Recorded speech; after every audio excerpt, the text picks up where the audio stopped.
Angular is dead. Nobody uses Angular for new projects. Why would you learn Angular in 2026? Just learn React. It's too complex, too heavy, too enterprise. Rest in peace, Angular. For years, that's been the story. React was the king, and Angular was the aging contender. The narrative was set, and the mindshare was lost. But what if that story is starting to change?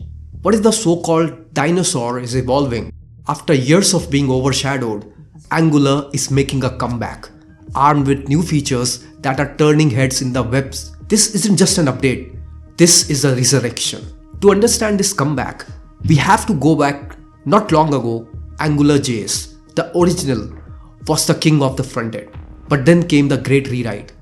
It was a necessary but difficult transition that gave us the Angular we know today. A powerful, comprehensive, and let's be honest, incredibly complex framework. We have already made a video on that topic, so be sure to check that out. This new Angular was a TypeScript-based beast. It was structured, opinionated, and for many, just intimidating. The learning curve felt like a vertical cliff. And at the center of this universe were NgModules, a system for organizing an app that, while powerful, added a thick layer of boilerplate and mental overhead. Developers wrestled with concepts like shared modules and feature modules just to get their app structured correctly. And while developers were tangled in that complexity, React entered the ring. It was a library, not a framework. Lean, flexible, and far more approachable. It felt like just JavaScript. The community exploded, with startups and developers flocking to React for its speed and flexibility. Meanwhile, Angular got pigeonholed as the enterprise framework, the tool for massive, long-term projects that valued structure over speed. It was stable and robust, but it wasn't cool. At the heart of its performance frustrations was a clever yet problematic piece of magic: Zone.js. Zone.js was the engine behind Angular's change detection. It monkey patches browser APIs, clicks, timers, network requests to know when anything might have happened.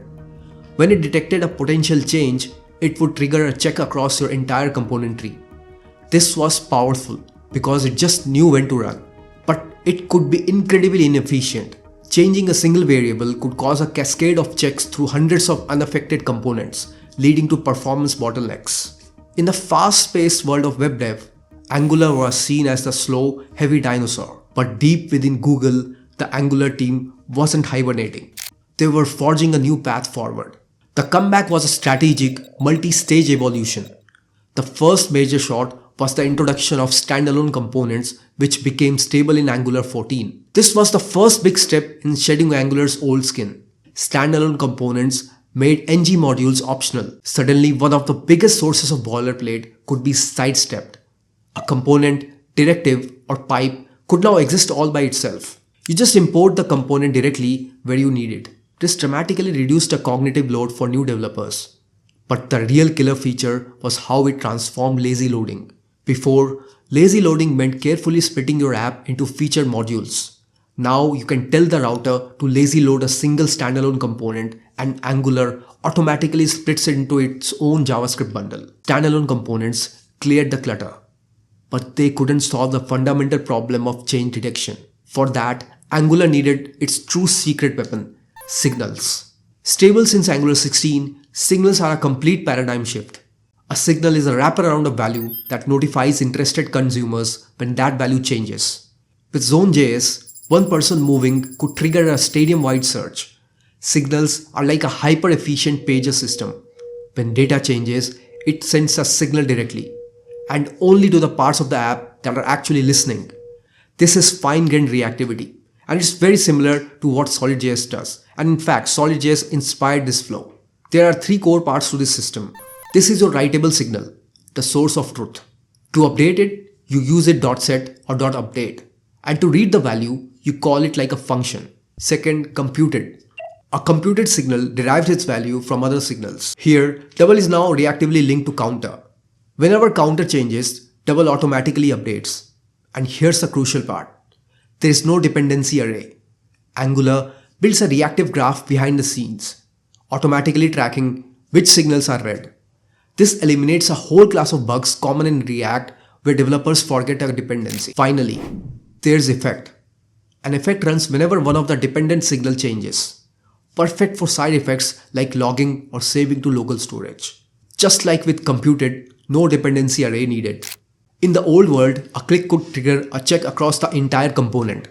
In the new world with signals, when you update the counter signal, it notifies only the part of your template that displays its value and the double computed signal. Angular then makes two tiny, surgical updates directly to the DOM. It doesn't check anything else.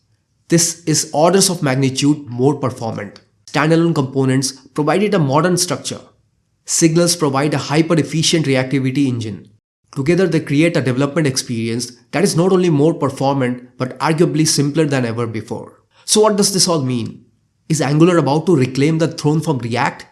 Realistically, the framework wars are mostly online drama. The real winner is always the developer. But the conversation is shifting. Let's put them head to head. Angular with signals versus React with hooks. First, reactivity. React's model works by re-rendering a component and its children when state changes. Angular's signals are more granular, capable of bypassing the component tree to update the DOM directly. It's a philosophical difference. React reruns your code to see what changed. Signal notify your UI that your code has changed. For highly dynamic apps, the performance benefit is very real. Second, developer experience. For years, React's simplicity was its draw. But anyone who has wrestled with dependency arrays in useEffect or useMemo knows that simplicity has its own complexities. Forgetting a dependency is a common bug. Angular signals with automatic dependency tracking simply erase this problem. What was once a weakness for Angular, its complexity has been transformed. In reactivity, Angular's new model is arguably simpler to reason about. This brings us to the classic framework versus library debate. React gives you freedom, but you assemble your own architecture. Angular is batteries included. Historically, that came with a heavy cost in boilerplate. But with standalone components and signals, that cost has been dramatically reduced. Angular now makes a compelling argument that its integrated approach can be more productive for a much wider range of projects. The Angular team isn't stopping. The roadmap shows a clear vision for true zoneless applications, which will completely remove Zone.js for even better performance and smaller bundle sizes. This is a framework with renewed vision and serious momentum. The story of Angular's evolution is more than a tale of one framework. It's the story about the web itself. For years, the trend was towards small libraries and maximum flexibility. But we may be seeing a pendulum swing back. A recognition that a well-designed integrated framework can reduce complexity when armed with a next-gen reactivity model. This isn't about Angular defeating React. This is about Angular proving that it's once again a top-tier contender, capable of delivering not just enterprise-grade stability but also cutting-edge performance and a genuinely great developer experience. It has shed its old, complex skin and emerged leaner, faster, and more powerful than before. The dominance of any one tool in tech is never permanent. Angular's resurrection proves that the competition is far from over, and the ultimate winner in this renewed battle is us, the developers.